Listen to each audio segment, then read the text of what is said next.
Bahwa selain dalil-dalil di atas, para pemohon juga mendalilkan dengan diselenggarakan pemilihan umum dengan sistem proporsional daftar terbuka telah memperluas terjadinya praktek politik uang atau money politics dan tindak pidana korupsi. Berkenan dengan dalil aku, Mahkamah berpendapat, pilihan terhadap sistem pemilihan umum apapun sama-sama berpotensi terjadinya praktek politik uang.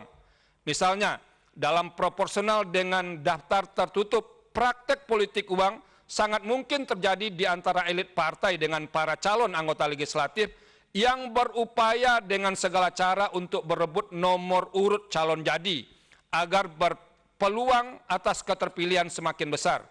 Dengan kata lain, pembelian nomor urut calon anggota DPR, DPRD atau jual beli kandidasi dan nomor urut nomination buying juga merupakan salah satu bentuk praktek politik uang yang potensial terjadi dalam sistem proporsional dengan daftar tertutup. Sementara itu dalam sistem proporsional dengan daftar terbuka, sebagaimana telah diuraikan pada subparagraf 3.29.2 di atas, juga memiliki peluang terjadinya politik uang.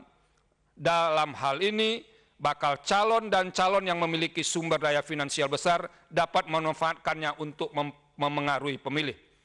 Bahwa karena praktek politik uang berpotensi terjadi dalam semua sistem pemilihan umum, maka untuk menghilangkan atau setidak-tidaknya meminimalisir terjadinya praktek politik uang dalam penyelenggaraan pemilihan umum, seharusnya dilakukan 3 langkah konkret secara simultan.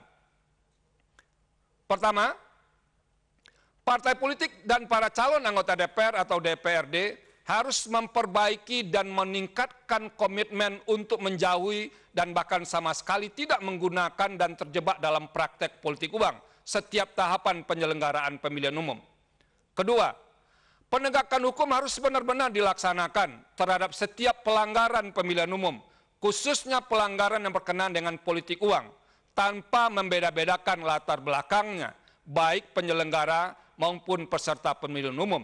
Khusus calon anggota DPR, DPRD yang terbukti terlibat dalam praktek politik uang harus dibatalkan sebagai calon dan diproses secara hukum sesuai dengan ketentuan perundang-undangan yang berlaku. Bahkan untuk efek jera, partai politik yang terbukti membiarkan berkembangnya praktek politik uang dapat dijadikan alasan oleh pemerintah untuk mengajukan permohonan pembubaran partai politik yang bersangkutan. Ketiga, masyarakat perlu diberikan kesadaran. Diulangi, masyarakat perlu diberikan kesadaran dan pendidikan politik untuk tidak menerima dan mentolerir praktek money politics karena jelas-jelas merusak prinsip-prinsip pemilihan umum yang demokratis. Peningkatan kesadaran dimaksud tidak saja menjadi tanggung jawab pemerintah dan negara serta penyelenggara pemilihan umum, namun juga tanggung jawab kolektif partai politik, civil society, dan pemilih. Sikap ini pun sesungguhnya merupakan penegasan mahkamah bahwa praktek politik uang tidak dapat dibenarkan sama sekali. Bahwa selanjutnya, bagi para calon anggota legislatif yang telah terpilih, maka partai politik harus turut berperan dalam menjaga dan mengawal mereka agar sama sekali tidak melakukan tindak pidana korupsi. Manakala terdapat anggota legislatif yang kemudian terbukti melakukan tindak pidana korupsi, maka hal tersebut tidaklah serta-merta disebabkan sistem pemilihan umum termasuk sistem proporsional dengan daftar terbuka, melainkan juga sangat dipengaruhi oleh tingkat integritas masing-masing anggota legislatif. Bahwa dengan demikian, masalah politik uang dan tindak pidana korupsi sebenarnya lebih disebabkan karena sifatnya yang struktural, bukan sekadar disebabkan dari pilihan sistem pemilihan umum yang digunakan. Artinya, praktek politik uang dalam penyelenggaraan pemilihan umum dan tindak pidana korupsi tidak dapat dijadikan dasar untuk mengarahkan tudingan disebabkan oleh sistem pemilihan umum tertentu.